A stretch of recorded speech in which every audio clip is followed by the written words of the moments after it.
Oi, gente, tudo bem com vocês? Gente, eu quero falar com vocês hoje algo que está me incomodando muito, que eu tenho visto na internet, muitas discussões sobre isso, muita gente comentando sobre isso. Eu acho que tudo não passa de um mal entendido, dessas tretas que estão sendo criadas, porque, na minha opinião, as duas opiniões divergentes nesse meio das gibisferas, a gibisfera, elas têm um pouco de sentido e de verdade, digamos assim.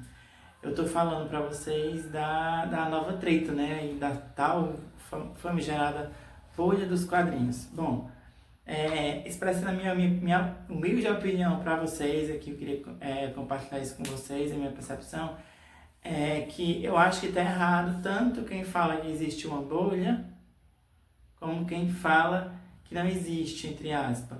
Eu acho que na realidade há uma falta de entendimento entre ambas as partes. Quem fala que existe uma bolha quer dizer que existe um problema. E quem fala que não existe uma bolha está dizendo que o mercado está bom. Então, assim, na minha concepção, assim, os dois estão certos, entre aspas. Quando a gente vai ver o que é bolha, né, que é aquela especulação, aquela compra, aquele excesso de otimismo, a gente realmente não vê isso nos quadrinhos, certo? O que a gente vê hoje é um mercado aquecido, mas é um mercado mais voltado para o colecionador, certo? Essas pessoas que geralmente alegam a existência de bolha, né, no meio da gibisfera, essas pessoas elas têm uma visão um pouco nostálgica, que em certa maneira eu compartilho com elas essa perda da massificação dos quadrinhos, mas infelizmente eu acho que não é algo que tem como voltar 100%, porque à medida que a tecnologia avança, os quadrinhos vão ganhando novas mídias concorrentes, então é normal que você tenha esse interesse mais diluído, né? Esse interesse pela leitura ele venha a ser menor e mais diluído. Eu acho que isso não acontece só com os quadrinhos, acontece mesmo com a própria literatura em si, sabe? Eu acho que os livros acabam ganhando concorrência de outras mídias também. Agora tem streaming, games, enfim, as crianças, os jovens, até mesmo os adultos, eles têm muito mais distração, né? Então eu acho que acaba que a formação dos leitores, que o Brasil já é um país que tem um pouco hábito de leitura, infelizmente, né? A gente passa por esse problema. Está sendo impactada ainda mais por esse avanço na tecnologia, dessas novas mídias, da forma como está sendo. Então eu acho que quem fala que existe uma bolha, na realidade está querendo apontar para esse problema, sabe? E quem fala que não existe uma bolha, na realidade está apontando para um mercado realmente aquecido, mas é um mercado voltado para o colecionador. Eu acho que quem fala que existe a bolha, talvez o melhor sintoma para que essa pessoa está apontando para um problema e que essa pessoa tem razão que existe esse problema, é que se você for nas bancas de jornais hoje, você quase não vai ver títulos voltados para criança. Ou revistas mais baratas para o público infanto-juvenil. Você quase não vai ver mais esse tipo de revista. Você vai ver mais publicações mais caras, entende?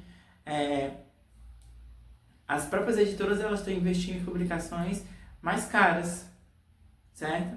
Mas ao mesmo tempo, o mercado está aquecido para quem é colecionador. A gente vê muita coisa boa sendo lançada, pré-venda por cima de pré-venda, várias editoras surgindo nos últimos anos aqui no nosso país. Então, assim, não dá para dizer que o mercado não está bom, está muito bom, certo? O mercado está bom.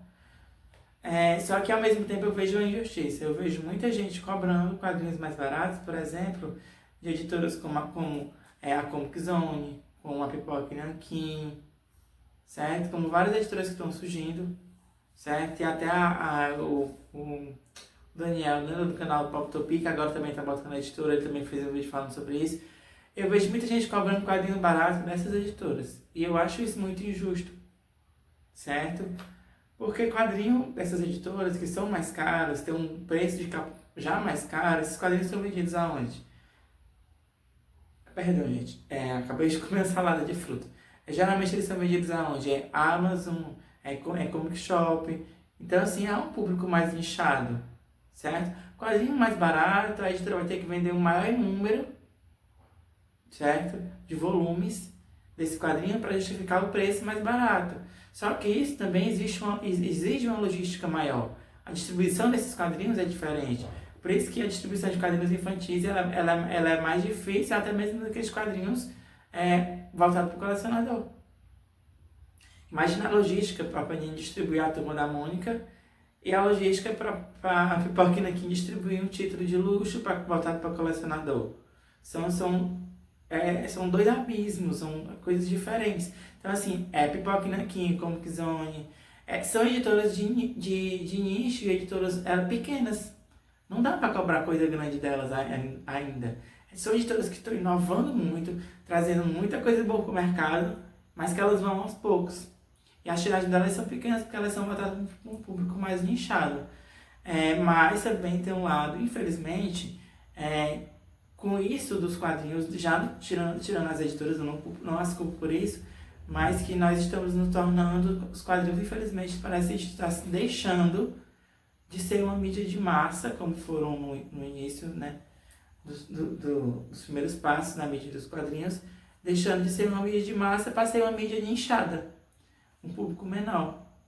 Eu acho que eles não vão desaparecer, certo? Eu acho que os quadrinhos passam hoje por um período muito parecido com o que aconteceu com o rádio, por exemplo, com o surgimento da televisão, depois da internet e tudo. O rádio ele foi perdendo ouvintes, né, audiência, mas ele não deixou de existir e vai continuar existindo.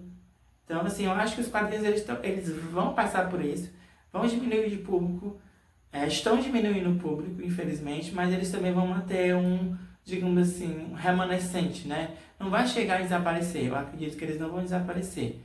Só que ao mesmo tempo, já entrando num outro assunto, talvez, assim, eu acho que para contornar esse problema, não é nem eu posso dizer para contornar esse problema, porque eu acho que contornar seria uma palavra muito, seria talvez burlar esse problema. Eu acho que burlar não dá, eu acho que é uma realidade que a gente tem que enfrentar. A gente está enfrentando essa realidade, certo? Só que para poder amortecer, né, diluir, digamos assim, essa queda de leitores, diminuir esse impacto na queda de leitores, eu acho que o governo é o principal agente que tem que investir, certo? Eu acho que investimento na educação, com professores que distribuam isso, né, que tem essa cultura também de distribuir livros e quadrinhos em sala de aula, editoras que participem de programas junto com o governo procurar parcerias com editoras para distribuir esses títulos. E também, além do governo, eu acredito que passa por uma responsabilidade social, principalmente de grandes editoras. Quando eu estou falando de grandes editoras, mais uma vez, não estou falando de editoras como Comic Zone, Pipoca e Nanquim, não estou falando dessas editoras. Essas editoras não tem como fazer isso.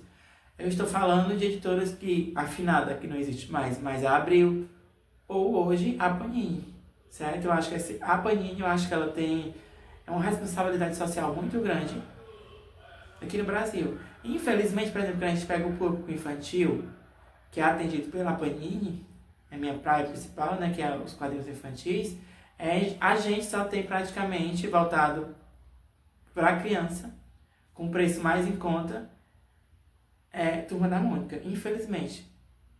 Eu tenho certeza que se a Panini for atrás vai encontrar. Eu sei que encontrar autores infantis é mais difícil. A maioria dos quadrinistas faz quadrinhos como se fosse para eles mesmos, então eles não desenham para a criança. É por isso que também, de certa maneira, eles têm uma certa culpa.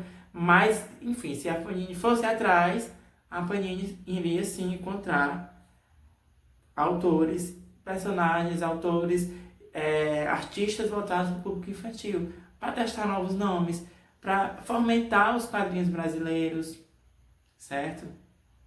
Não estou falando de lançar revistas mensais, baseado, tipo Turma da Mônica, mas estou falando para fomentar, lançar novos títulos, mostrar novos autores do mercado, com títulos mais baratos, mesmo que não seja título do mesmo valor da Turma da Mônica, né, alvos, as mesmas revistas, mas sejam títulos mais baratos, de 25, 30, não sei, reais, mais voltados para o público infantil, mais baratos do que eles fazem. Então, assim, eu acho, na minha humilde opinião, que uma editora como a Panini também tem uma responsabilidade social, certo? E outra responsabilidade que eu vejo também é o próprio público. O próprio público dos quadrinhos. Os quadrinistas desenham para eles mesmos, para o público da idade dele, como se fosse para ele ler. Ninguém faz quadrinho para criança, que é visto como algo pequeno, algo bobo. Então, se ninguém faz quadrinho para criança, eu acho muito injusto cobrar que a criança seja leitor de quadrinhos. Não, a equação não fecha, não faz sentido, certo? Eu vou fazer vídeos aqui no canal mostrando para vocês também os quadrinhos que eu tenho de outros artistas, além do Maurício de Souza, certo? No Brasil você tem vários artistas. Pesquise aí na internet o Cristian Queiroz de Goiás, que é o autor do Cabeça Oca. Um já falecido, infelizmente, que nos deixou faz mais ou menos 11 anos. Mas o Antônio Cedrais, que é da Turma do Chachado, certo? O César Sandoval, que é da Turma do Arrepio. A Turma do Arrepio ela não é mais lançada. Não sei se é porque também o César Sandoval não quer mais, ou deixou o projeto de lado. Mas será que se o editor como a Panini abraçasse um projeto desse não teria força de pegar realmente tração no imaginário das crianças, de se tornar uma marca forte?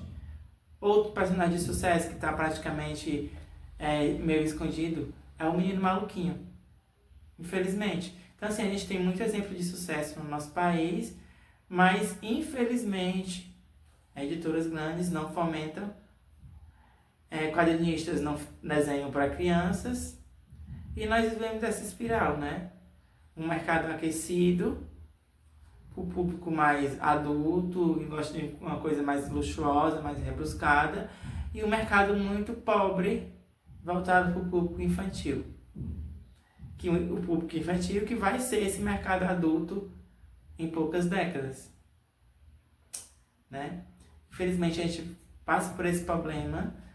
E eu acho que falta maturidade das pessoas que estão discutindo isso, sair dessa questão da treta, sabe? Nós temos o problema, sim, dessa deficiência na formação de leitores. Editoras grandes, né? Que não investem novos nomes, novos artistas que não desenham para as crianças.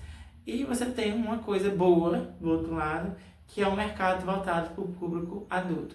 Se a gente tivesse as duas coisas, que eu acredito que é impossível, aí a gente estaria no paraíso, né? No melhor dos mundos.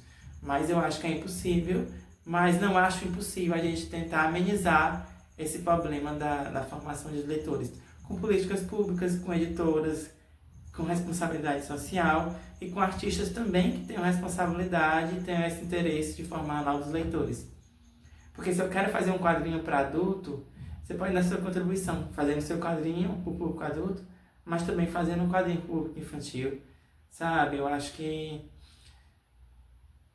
dá para botar a mão na consciência e pensar, poxa, eu também tenho que dar minha contribuição para o público de quadrinhos, para esse universo da gibisfera aqui no nosso país. Pois é isso, gente. Eu acho que o nosso vídeo que eu tinha para falar é sobre isso. Mais uma vez, eu acho essa briga, assim, uma falta até mesmo de entendimento de ambas as partes, assim, que eu acho que ninguém tá falando nada do outro mundo, ninguém tá totalmente errado e ninguém tá totalmente certo. Talvez seja um erro de interpretação de ambas as partes, certo? Mais uma vez, mercado editorial bom, formação de leitores, novas gerações, infelizmente, ruim. São duas coisas diferentes. Então, assim, quando se fala que tem um problema de bolha, na realidade, eu acho que elas querem apontar que há um problema de público, de consumidor de quadrinhos. E consumidor de quadrinhos de uma forma maciça, certo? Isso acontece porque esse mercado mais barato, ele está desaquecido, mas o mercado de luxo, ele não está, certo? Eu não vou dizer que o mercado de luxo que é a causa para esse outro mercado estar desaquecido, porque na minha opinião, eu acho que não é a causa. Talvez ajude em alguns pontos, mas não é a causa. A causa realmente é a formação de leitores, a falta de políticas públicas, falta de editoras para investir, né, em novos artistas, em novos autores, em novos personagens, e falta de artistas para desenhar, para escrever para crianças. É isto, infelizmente, que a gente vê, né, nesse mercado de quadrinhos. No próximo vídeo eu vou tentar falar com vocês sobre uma polêmica que está acontecendo, que é um quadrinho que foi lançado agora, essa semana, por uma editora que, infelizmente, ela disse que não conseguiu a licença e lançou o quadrinho de forma ilegal. Eu vou trazer isso, falo do plástico, deu no giro essa semana agora deles no canal deles, eu vou comentar isso com vocês. Tchau, tchau, gente, até o próximo vídeo.